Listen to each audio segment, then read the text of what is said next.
အားလုံးပဲမင်္ဂလာပါခင်ဗျာကျွန်တော်ကတော့မြင်းချန်ပလက်တိုက်က happy တက်ဖွဲ့ပေါင်းတော့ပုံမှန်ခဲ့ဖြစ်ပါတယ်အခုကျွန်တော်တော်လန်မိဘပြည်သူတွေရောတော်လန်မိကိုမောင်နှမတွေရောကြပြလေးတစ်ပုံနဲ့ကျွန်တော်မိတ်ဆက်ပေးချင်ပါတယ်ကျွန်တော်ကိုယ်တိုင်ရေးဖွဲ့ထားတာပေါ့နော်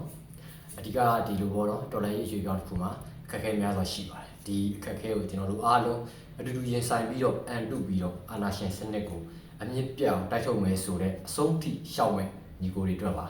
ကျွန်တော်တို့အတူတူကြိုးစားကြမယ်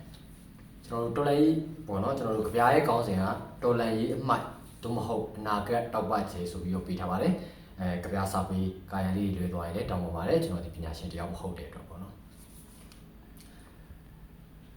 မြူနင်းတွေဟာစောင်းလွေတောင်ရိုင်းခဲ့ပေါ့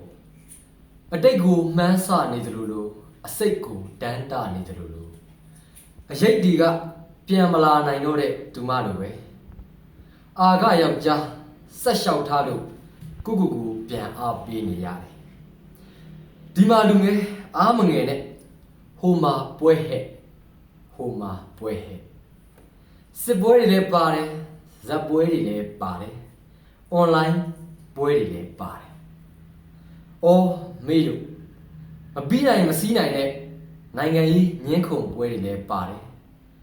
အစိုးရလူပွဲတွေလည်းပါတယ်မြေပြင်မှာဘာဖြစ်ဟုတ်မမေးနဲ့မြေပြင်လည်းမသိချင်ဘူးရေပြင်လည်းမကြည့်ချင်ဘူးအဆုံးမရှိတဲ့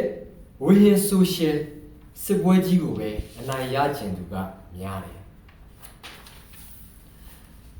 ပြန်မရတော့တဲ့သူမလိုပဲကံမလာတော့တဲ့လမ်းကြောင်းတွေကိုလူငယ်တွေကထပ်ပြင်းနေရတယ်မြေပြင်မှာတော့ခီးရပန်းတယ်ရေပြင်မှာတော့မုန်တိုင်းကကျန်းတယ်ကျန်းကျင်လို့ကျန်းတော်လန်ဇန်းဆိုတဲ့မောင်ပါကျန်းလူငယ်တွေဟာဒီတော်လန်ခီးကျန်းမှန်းလျှောက်ခဲ့တာလည်းမဟုတ်တယ်လို့ရမ်းရောက်ခဲ့တာလည်းမဟုတ်ဘူးဒီမှာလူကြီးမင်းဟိုးမှာခမားမြင်နေရတဲ့တပေါင်းတွေဦးစောင်းလေယူမှာပါလာတဲ့တော်လန်ရေးအမိုက်တွေဟာအသက်ကိုမထောက်ပန်းနိုင်ကိုရှောက်နေတဲ့အနာဂတ်တောက်ပကျဲတွေဆိုတာခမရစကုထက်ကူလိုက်ရင်မြင်နိုင်မှာပါလမ်းကျန်းကိုဖောက်ပန်းနိုင်ကိုဆက်လျှောက်မှာမို့ကျွန်တော်တို့အဆုံးထိရှောက်မဲ့လူငယ်တွေပြာကြဝေ